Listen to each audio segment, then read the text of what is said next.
Okay, we are now live. I'm just giving the live stream itself a moment to catch up. Okay, guys, and we are live.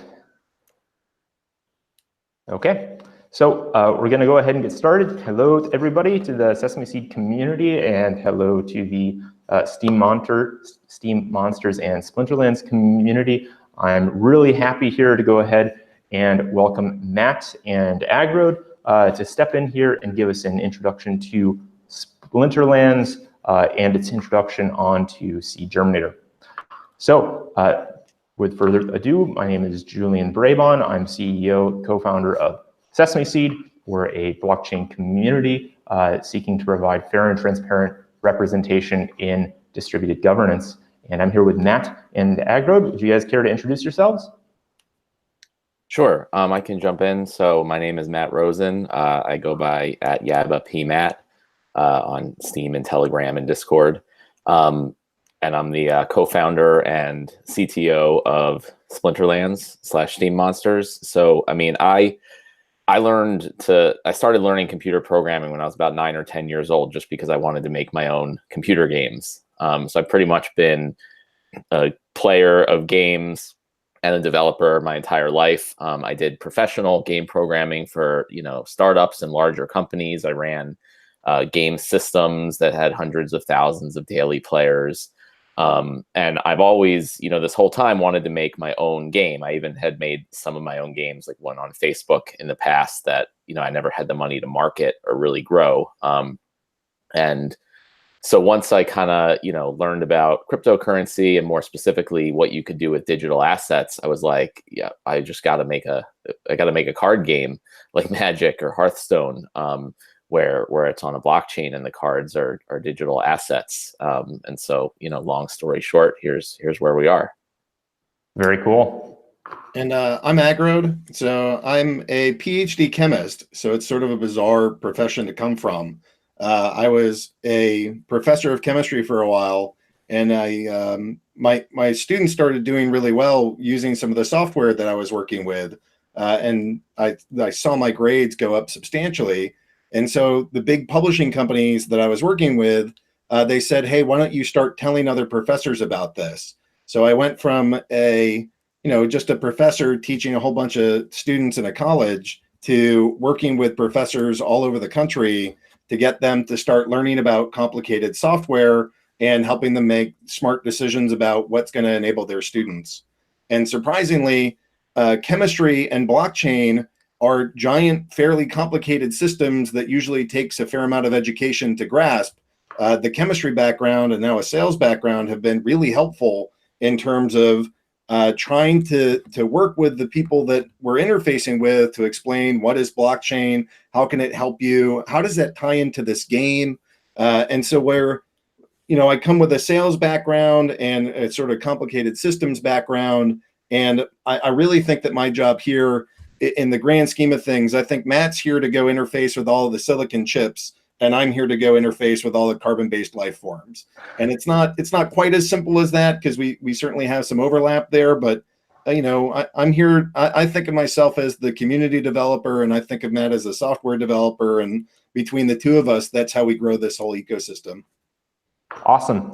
Well, cool. Thank you so much, guys. It's very exciting to have you both here.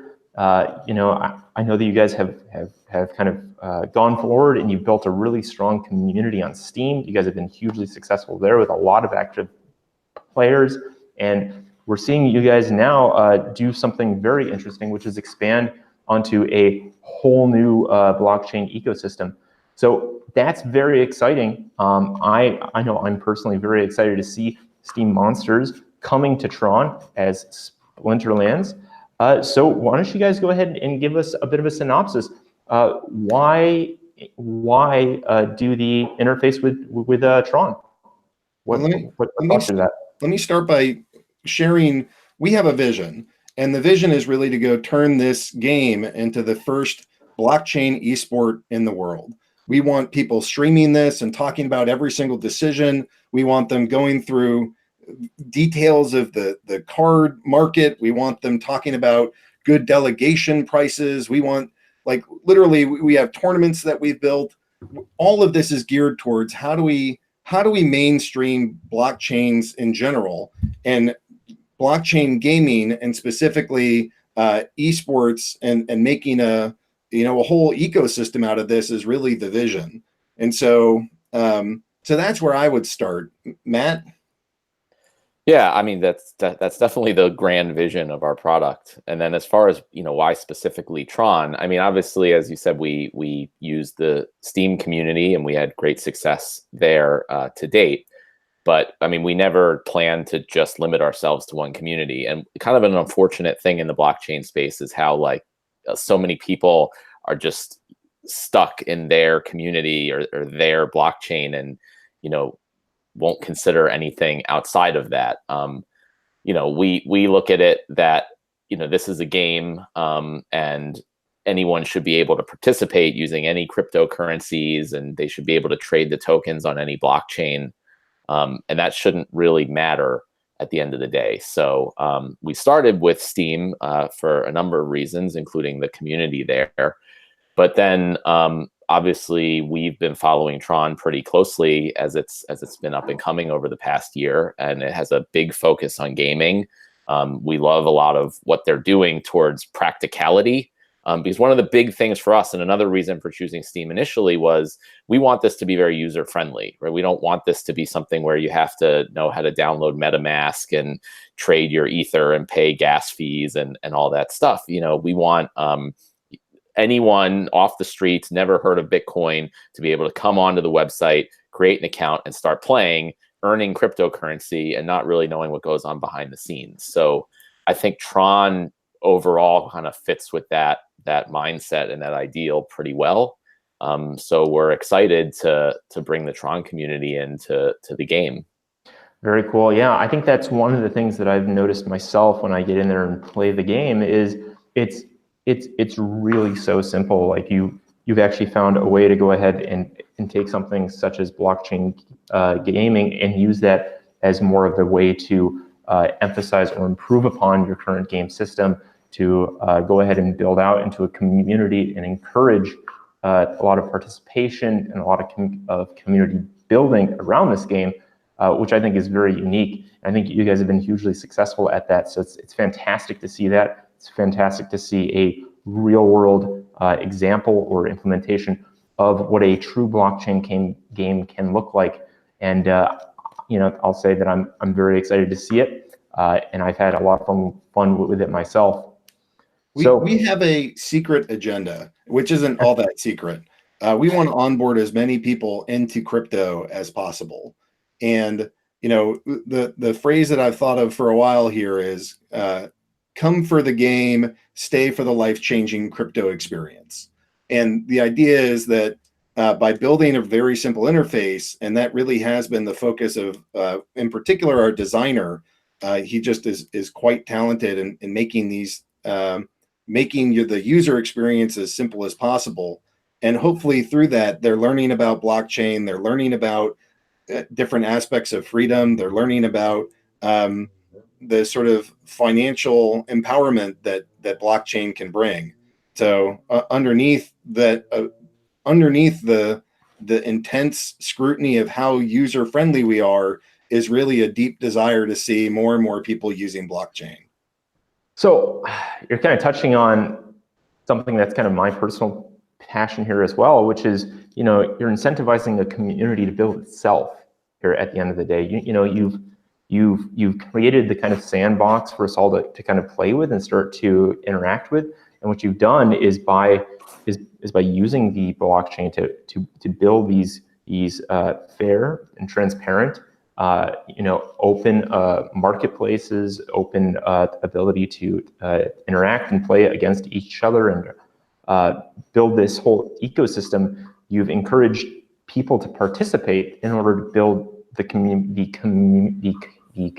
itself, and you've kind of shown that through participation, through gameplay, you can be more successful, and the more people that do play, the more people that do interact, the more successful your community is, and the more successful your gameplay is. It's very, very cool to see.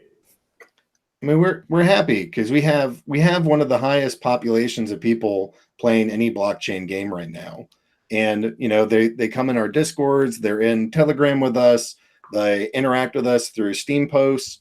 We have and like some of this has been here from day one. We've run contests of, we have an entire backstory to the game of what is the Splinterlands, why is it called that, who are the major characters and players. We have a multi-100-page book that is largely written by the Steam community that describes all of that, and that just bringing in the community, I think, has helped us on so many different levels, just from getting more different narratives built in so that all the different splinters really do have a particular feel, that their background stories are different. And it's helped us we found musicians this way. We found people to go to meetups this way. We found people to write music for us this way. We found, I don't know, some development work, some art, like literally all over the map by having involved the community from day one. And like you described, having the community help build this, it's been incredibly helpful. And that's part of what I think the Steam community can bring to other communities, is just a wealth of talent that lives here that people can tap into. And I believe it exists in other places too. It's not quite as easy to find. Well, I mean, and this is something that I've been doing some writing about, and I think that it overlaps here pretty well, is that at the end of the day, the success of blockchain is the community.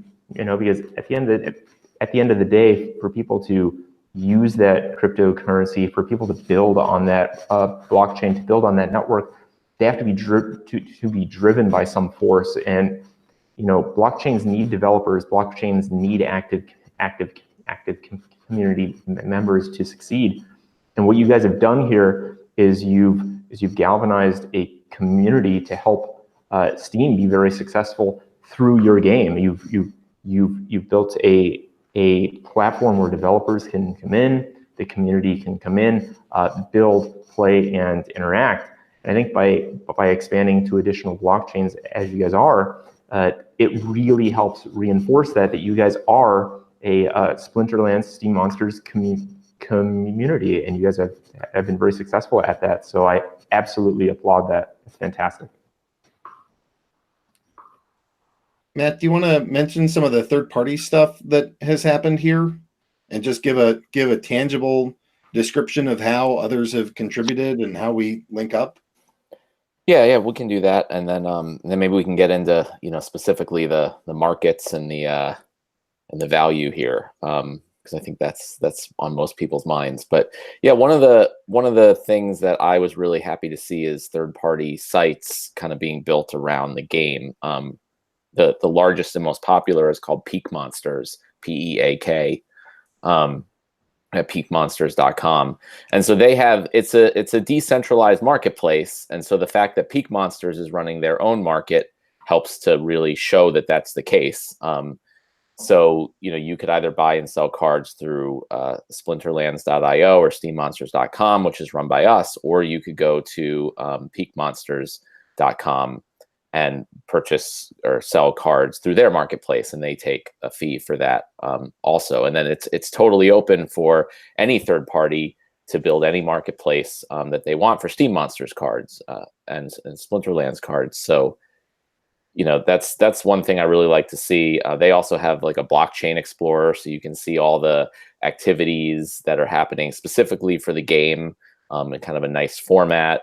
And so, we look forward to, as we expand, that there might be some Tron-based sites that offer the cards on a marketplace there, or even pack tokens trading and all that type of stuff. Excellent. That's fantastic. So I guess we should go ahead and start getting into Splinterlands itself, into your platform, talking a bit about the game, the token economy built around it. And I know that Agrode would like to show a bit of a demo of your web and the fact that this is a live and active community today. So how about you guys go ahead and start off by giving us a brief synopsis of where you're at. We can touch base on things like the tournaments and marketplaces and start talking about some of the site itself. Sure. So I just opened up a screen share, and hopefully everybody can see this. So this is SteemMonsters, and it's going through a rebranding into Splinterlands as we move beyond just the Steem community and into other cryptocurrencies and other cryptocurrency communities. You're able to go buy cards. We started with 900,000 beta packs, and we're halfway sold out. So there's not an infinite amount of time to get involved here. That number keeps ticking down, and when that sells out, we're not going to sell these beta pack tokens again. There might be other editions of the cards, but scarcity is an important aspect to value, and so we make sure that we limit the amount of cards that are in circulation. I can then, once you open a pack, you can kind of go through and find all these different cards, and they're all on the market. So right now we have 3,505 sales, and that's today's daily value is a little bit low at 1,000, but we're somewhere between 3,000 and 5,000 transactions every single day, somewhere between $1,000 and $4,000 or $5,000 every single day. The market here, we think, is actually the single most active NFT marketplace in all of crypto. There's different editions, so I can go through the various editions. There was an alpha series, a beta. There's some promo cards like what we're offering through the Germinator project, and then there's rewards cards that you can earn in your daily fights. The cards come in 2 different foils, just like you'd get out of a normal pack. You could get the regular foils, or you can find the gold foils. And the gold foils are typically the more expensive, and they're rarer. They're usually 1% to 2% of the cards. And then our legendaries are the ones that are the most expensive out of all of these. So these are some of the legendaries that you can pick up just out of a $2 pack, and you can see that they range at the bottom. The least expensive of these is something like $95, and then the most expensive of these is something like almost $700. So we have a very active market. We have people that are buying and selling these cards, and part of the reason to do that is that you want to battle, and with your battles, you're going to get sort of your daily rewards that can happen out of this. So if I go into top battles here, you can see these are some of the players we just reset, I think yesterday. So the scores are in the 3,000s, but these are the people that are fighting for the highest rank, because the people that end up on the leaderboard in the top positions, they're going to get free bonus packs or booster packs, and there's up to hundreds of dollars of rewards that come for just leading the pack. So the players can battle. Each battle is going to consist of a different mana cap. So all the cards cost different amounts of mana. And so how much you can use in any given conflict changes. There's different rules that happen. So literally, if you look down this list, nearly every single match has a different set of rules. So you got to know what the cards are, what their abilities are, and so on. And to see that, you can go into the collection, and that's going to give you some idea of what your cards are and what abilities they have. So like here's a giant rock. It is flying. It has this ability reach, and then it also can trample. So each card has a mana cost. It'll have an attack value, a speed, a certain amount of health, and their special skills. And part of what's so unique about this game, if you have 2 physical cards, you can't just like physically tape them together and say it's more powerful. But on a blockchain, you can actually combine them. And what you see here is that as I keep combining more and more cards into this, my melee attack damage goes up, my speed goes up, my armor doesn't change because my giant rock doesn't get armor, my health goes up, and then I get new abilities. And so some of the token economics here that I think players should be really excited about is there is a intense pressure to condense the cards into fewer and fewer of them. And to give a strong example of that, when we started with the alpha packs, there were 1.5 million cards that we minted. And we have somewhere around 430,000 of them left, because all those 1.5 million cards were shrunk down into fewer, more powerful cards. So through this, that's some of what drives the token economics is we release cards, players combine them, And right now we're seeing about 1,000 combined every single day. And part of the reason why you want to combine these cards is because there's tournaments, and the tournaments here, we've awarded over $16,000 to players. In the next 2 weeks or so, we're going to award almost $4,000 more. And you can see all these different tournaments and their values of what's at stake. The big tournaments are typically on the weekends, and those are where you have to use the higher level cards. And through that, you're getting prize pools of 100. I mean, on the small end, it's $7 or $8 during the week, and sort of by the later stages, you can see that they're $100 to $200 tournaments multiple times a day. And so players come, they purchase some packs, they play a little bit, and then they want to keep leveling up their cards to be able to gain access to higher and higher tournaments, so that they have a better chance to earn crypto through playing this game. Wow, that's fantastic. That's a fantastic walkthrough. So you really started to kind of touch on some of the interesting points here, which is that there actually is an economy here where people can actually earn crypto by playing this game, and I think that's very interesting. Is there? I know that regarding the tournaments and the marketplace, those are both extremely active, which you've shown us. So that's a great resource in terms of participating and building on that participation. So let's go ahead and dive into the SEEDGerminator listing that we have then today. So part of this partnership between Sesameseed and SteemMonsters to become was to launch this SEEDGerminator listing.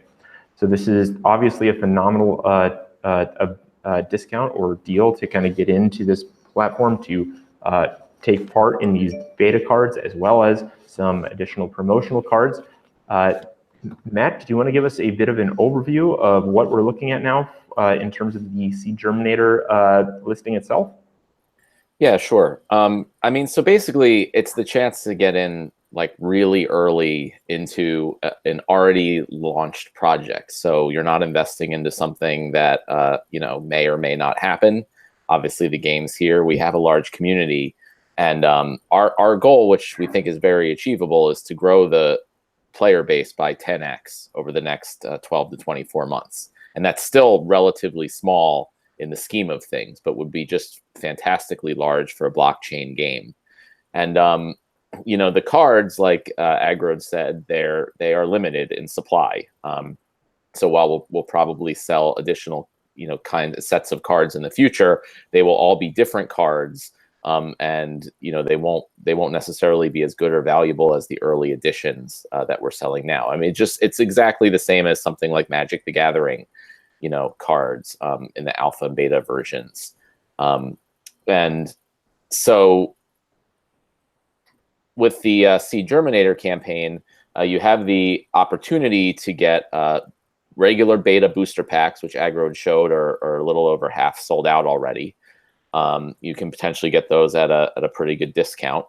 And then on top of that, you will get exclusive cards that will only ever be available in this campaign. So that means for the rest of the life of this game, for many years to come, these cards, you'll only be able to get them either through this campaign or buying it from someone else who already got it through this campaign. And as we grow, as the game grows, the more players that come in just adds more and more demand for the cards. So, more demand with a fixed supply should ideally increase the costs and the market prices. So it's not even just something for players. I mean, obviously, if you're interested in these type of games and you like playing them, that's great. And there's a lot of potential here. But even if you're just looking for a potential investment, this is no different than any other sort of token sale or opportunity here. The cards at the end of the day are tokens. They're non-fungible tokens, but they are tokens. And you can just hodl them, just like you would hodl TRX or Bitcoin or Steem. And just the more communities that we tap into, the more features we add, the more we increase the rewards that are available in the game. That all gives value to those tokens. I mean, it's also not just like something where people are like, oh, there's no value behind this. There's nothing behind these tokens. You have how much billions of dollars that are spent on these games. You know, there's no reason that this game can't fall into that category. The difference is just that players have the opportunity to earn some of those billions that are coming in. And it doesn't just all go to the company. It's shared in this case because players own their assets. Oh, excellent. And on that note, I do know that you have some pretty interesting new utilities that are going to be coming up alongside of these cards, such as card delegation. Do you want to give us a bit of a synopsis of what that means and what that can look like in terms of a passive income that people could see off of these cards? Yeah, go ahead. We started this today. And when I say we, this is actually a third-party market function. This is through the SteemMonsters website. So I'm at monsters.steempeak.com. And these are cards that I've already started renting. So, you know, I can rent them between 7 days and 30 days are the timeframes that I set. And people are going to they've already started paying money to go rent the cards that I own. And so this is brand new. So it's not like this is a huge list. I just listed these about an hour ago, but they're already moving. They're already renting and people are already getting access to my cards. It looks like the cheapest one somebody rented is for a penny a day and others are doing 34 cents, which doesn't sound like a ton of money, but you know, you got to compare that to what did it cost for me to buy it. The ROI on renting is ridiculous. I mean, I think I can get a full return on my investment in 2 years, which, you know, maybe in blockchain that's not fast enough, but like in any other asset class, if you could say my return on investment through like a dividend, through a lease payment was 2 years, you would be thrilled. I mean, that's an extraordinary return. So, you know, I don't know I know the card IDs, but I got to work with these guys to show me which is the actual card that's getting leased. But this went live. I'm already making money just by renting these cards. Some of my cards I've rented for like $20 or $30 per month. And it doesn't take too many months to go make the money back that I spent. And yet I'm still holding on to that, onto that digital asset. So what this really does is it separates the people that want to play from the people that want to hodl. And so, you know, before this, if you really wanted to compete at the high levels, you would need time and money. And then after delegation, now you have the ability to choose. Look, if you don't have a ton of money to invest, you can go rent cards and play at a high level. And if you have a lot of money, but you don't have a lot of time, but you really like this game and want to support it, you can purchase these cards, delegate them out or rent them out to somebody else. And now we've separated the double coincidence of wants of you have to have both time and money. Now you can choose which one you have and participate that way. Wow. This is so cool. It's so cool to see that. Yeah. Go on, Matt. Yeah, I just wanted to talk, you know, for people who aren't familiar with what we're talking about here. This is something that, as far as we know, is unique to Splinterlands, and I don't know of any other game, blockchain or not, that has this ability. But you can, if there are cards you're not using, you can effectively allow other players to play with them, but you still own the asset, and you can remove that delegation at any time. So for, like Agro said, for players, if you're a skilled player but you don't have the funds to get max level cards, you can rent them from other players who have extras or who are just investors, and you can earn a return on that if you're a skilled player by winning tournaments and earning rewards and things, and that pays for you to rent more cards. And then as someone who's, again, not a player of these games at all, if you contribute to the SEEDGerminator campaign, you know, just to hopefully earn a return on your investment, you can rent out your cards and earn a passive income for however long you want, until one day maybe you just decide to sell them on the market if prices go up. So it's sort of like the advantage of a staking token over just a non-staking token. So you get passive returns in addition to potential price appreciation. Wow. Yeah, that's so cool. That's just so cool to see, because, and what it shows is the trajectory that you guys are on, because you've set out there and you've launched your first packs, your alpha packs, which have completely sold out, and you're now more than halfway through your beta pack launch, which is fantastic. You're going here on SEEDGerminator, and you're starting to push out to a brand new blockchain. And from there, you're showing these new features, which are just incredible. And this Peak Monsters thing is just the best example of that, because it's shown that you guys have built your own team, your own community there, and you've now expanded within Steem. You've expanded outside of Steem, and you've built this whole group of people that want to see this thing succeed, and that build and play and are shooting for this to continue this trajectory.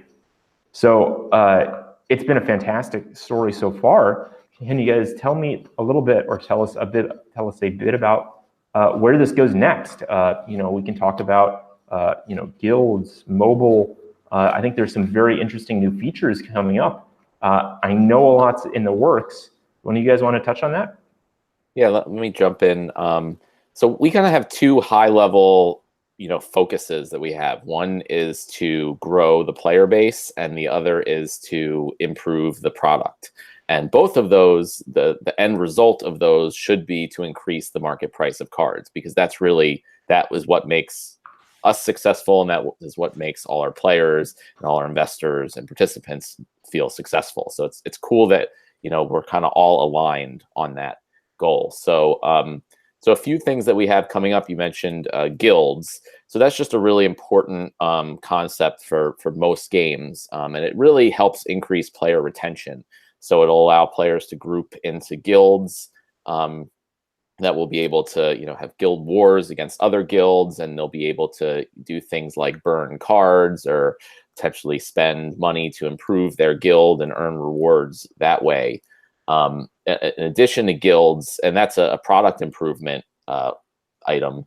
Then you mentioned also a mobile version. So we are, currently working on designing our mobile app. Right now you can pull up the website on mobile, but it's not really designed for that. So we're planning to have an iOS and Android app for mobile, and that will really help us expand into other markets, particularly in Asia. And that will just help bring, hopefully, a lot of new players into the game. In addition, we're working on multi-language support. So we're currently in the process of translating the game into Korean.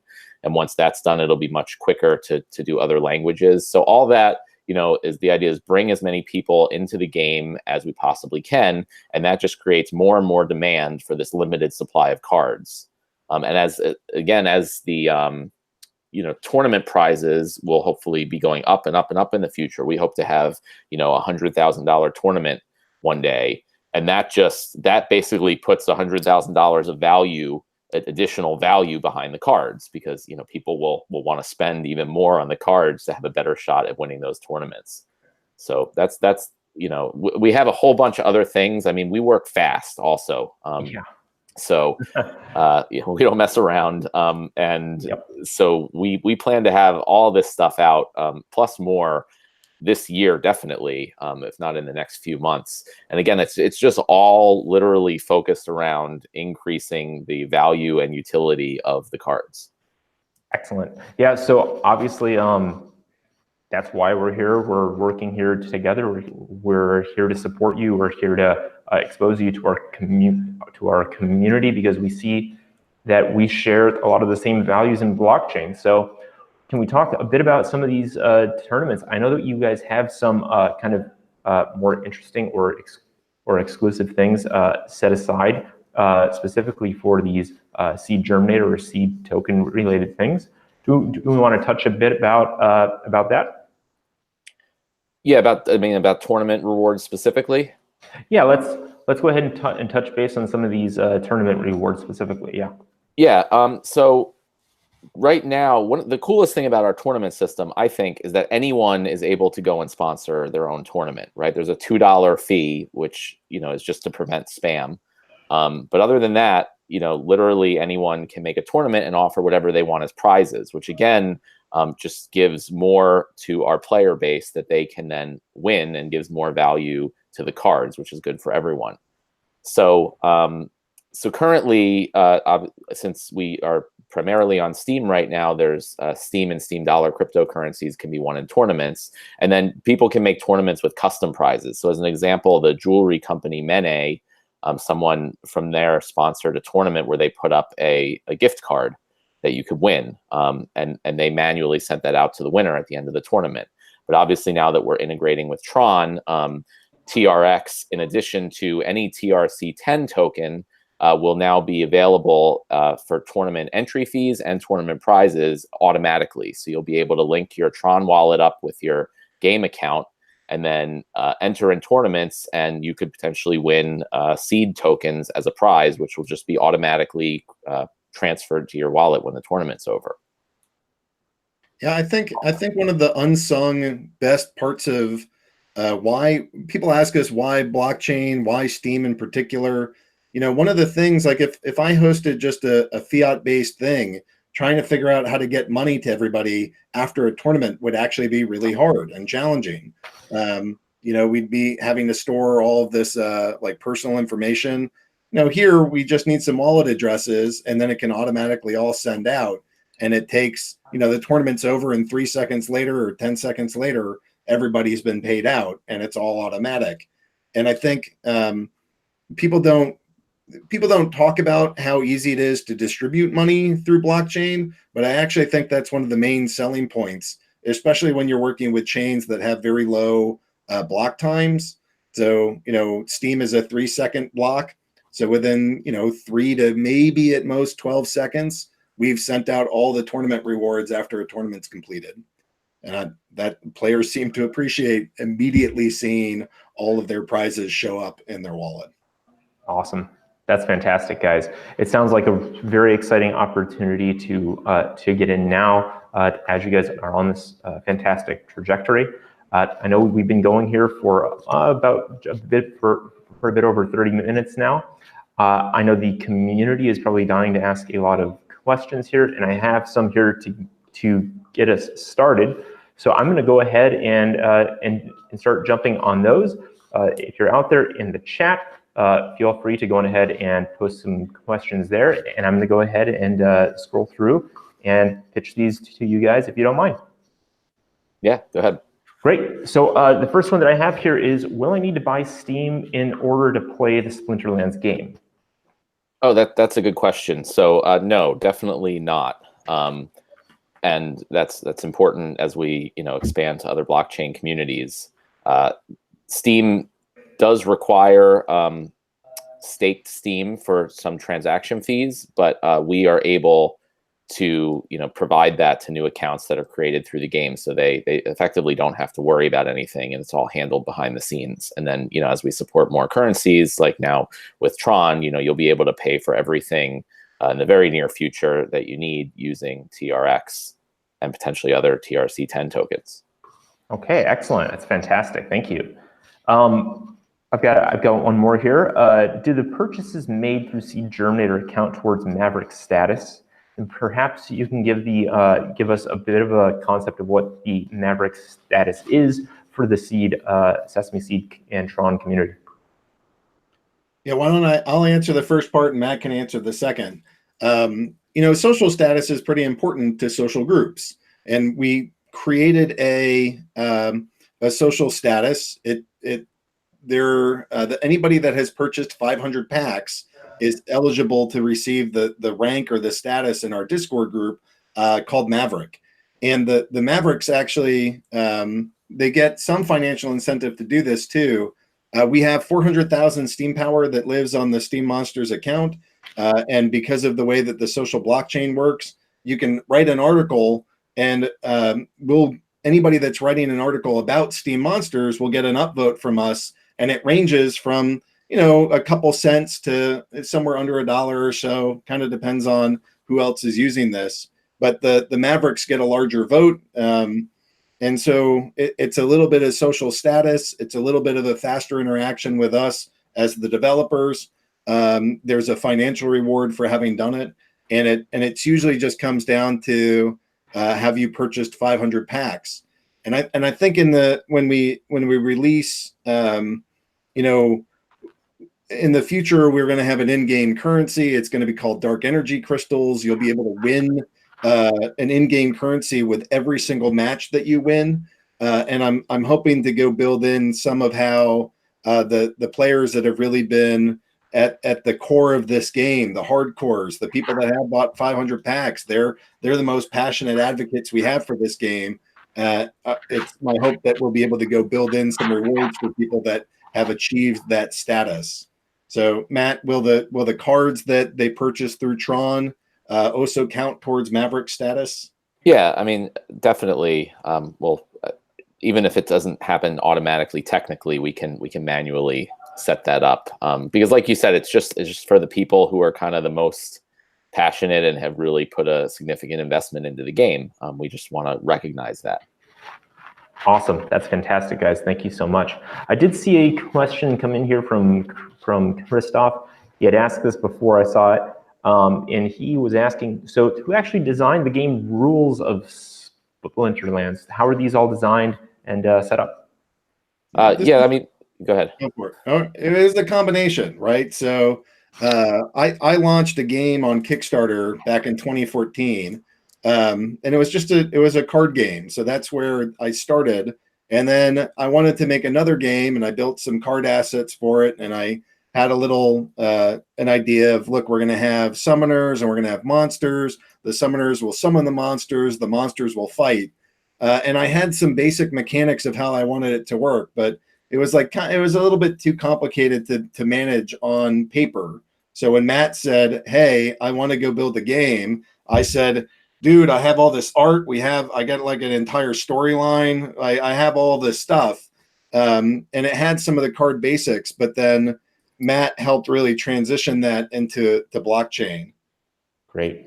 Yeah, and I also, I mean, we have a huge spreadsheet with all the cards and all the stats at every level, the abilities and all this stuff, that it's kind of crazy when you look at it. But it helps to give an idea of card balance and creating new cards and all that stuff, like we are doing right now with the SEEDGerminator exclusive cards. So that actually fits pretty well here in with another question that we have, which is in the game industry, it's pretty common to adjust existing cards to maintain the game balance. How often does this happen? How does Splinterlands go about doing that? So yeah, that is important, and we have done it a few times since the launch of the game, and I'm sure it will happen from time to time in the future. You know, that includes both buffing cards and nerfing cards when necessary. And, you know, we understand that can make some people upset.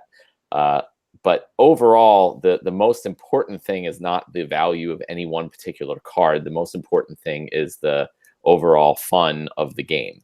So, you know, we have to, you know, it's sort of like our fiduciary duty, I would say, to all of our players, to make sure that there's no cards that are gonna, you know, cause the game to be, you know, quote unquote broken. But one of the cool things about the game is that, as Agrod mentioned when he did the walkthrough, that the rules vary for every single match, which makes it, you know, that's where the skill comes into the game. So it's interesting in that some cards can be quite overpowered in certain rule sets, but then they're almost useless in others. So it gives us a lot of leeway there to play around with cards. And then it's up to the players to know which cards are the best to use in the given situations. Great. Awesome. So I have two more questions here. This is the last chance for anybody that wants to throw up a question on the YouTube live stream to jump in there. The questions that I have here, first, this one's from me. Dark energy crystals. You guys have mentioned this a few times. I think this is a pretty interesting point. Do you want to give us a little bit more information and detail about this in-game token? Well, so it's just similar to any game. We want to have an in-game currency, right? It's going to be a cryptocurrency token. And we are going to work, you know, with you guys to also have it be integrated on Tron, perhaps even get it trading on, you know, Tron Trade or other exchanges, as well as on some Steam-based exchanges. But the idea, it's actually modeled off the Steem reward system. So there's two ways you can earn the dark energy crystals, and one is through winning matches.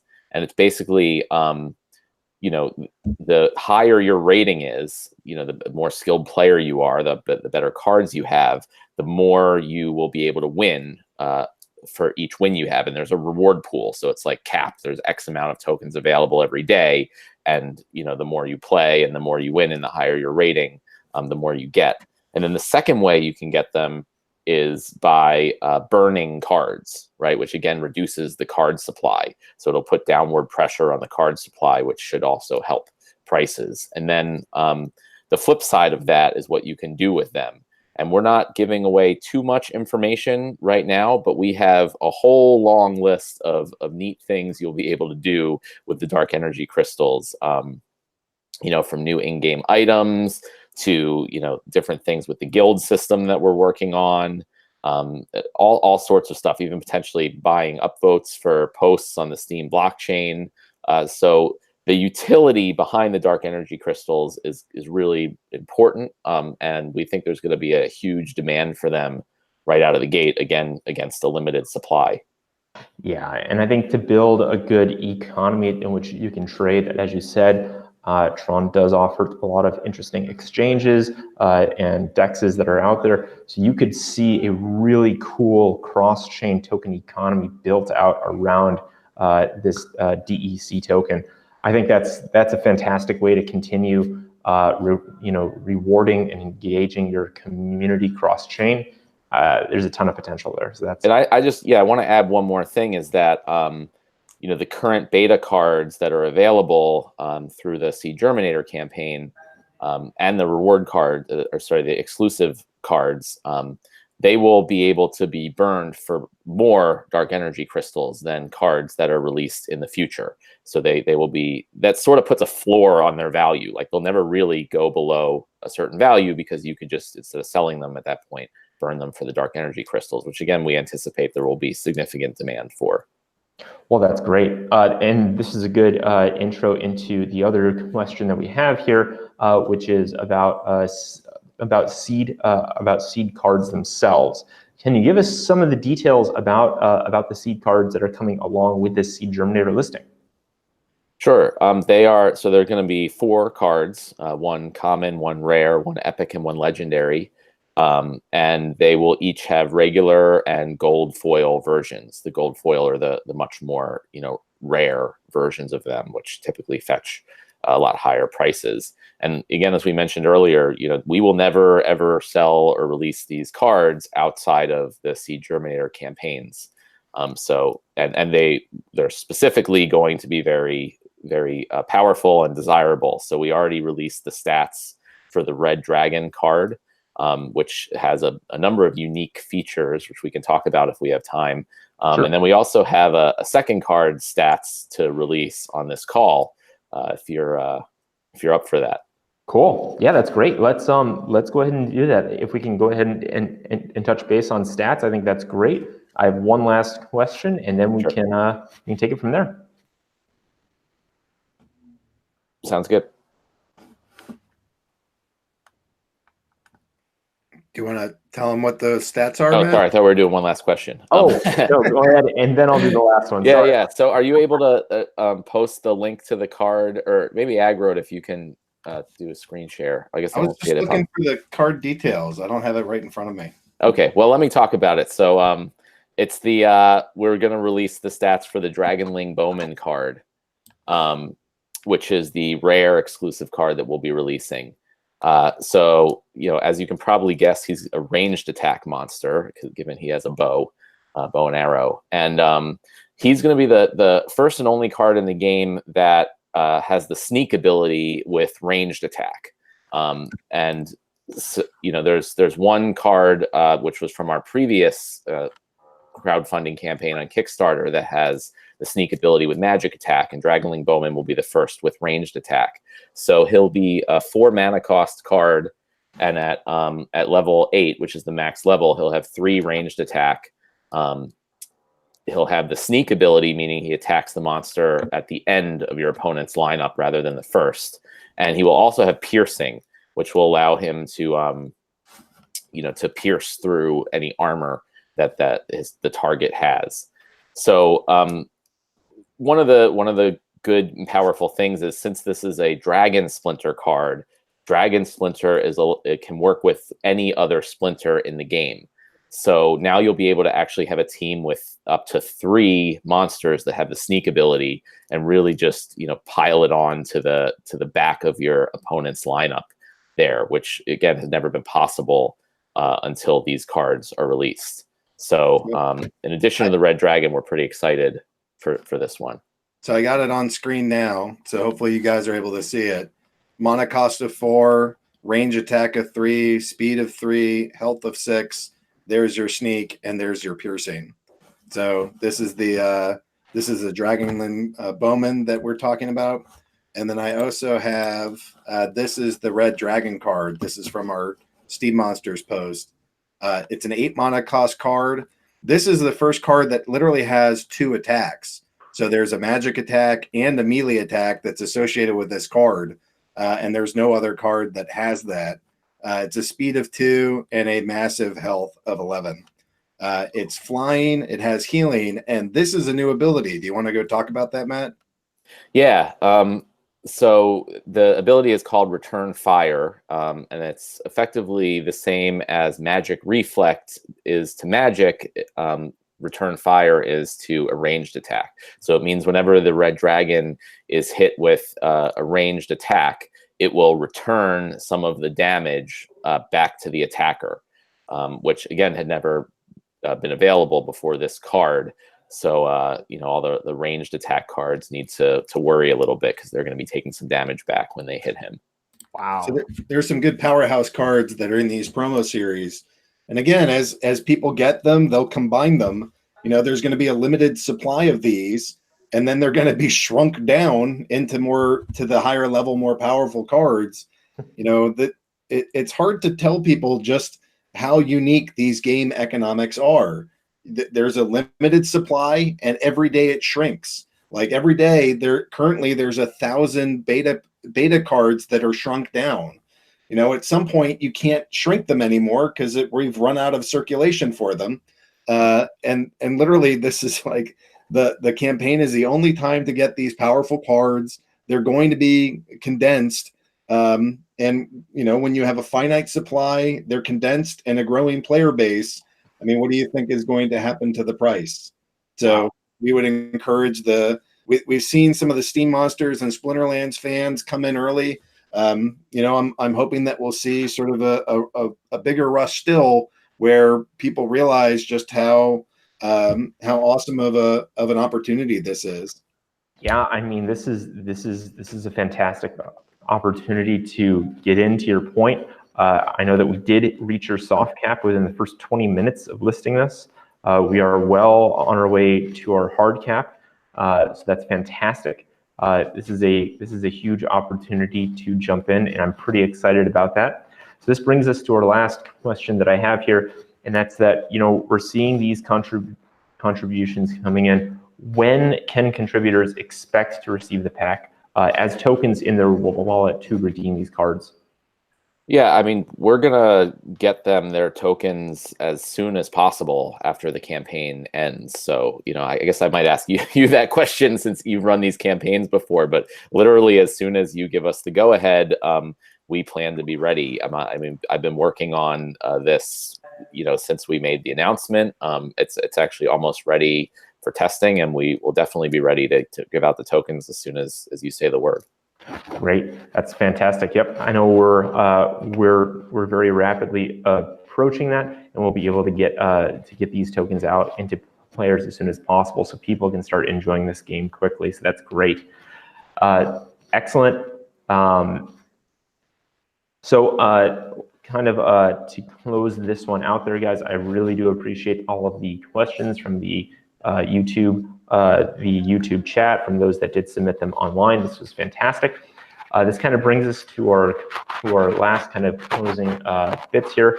I just want to go on out there and say that Matt, I know that you and your team have put a lot of time and a lot of effort into designing this campaign for SEEDGerminator. I really do appreciate that, and I think you guys have built a fantastic way for people to contribute and be introduced here.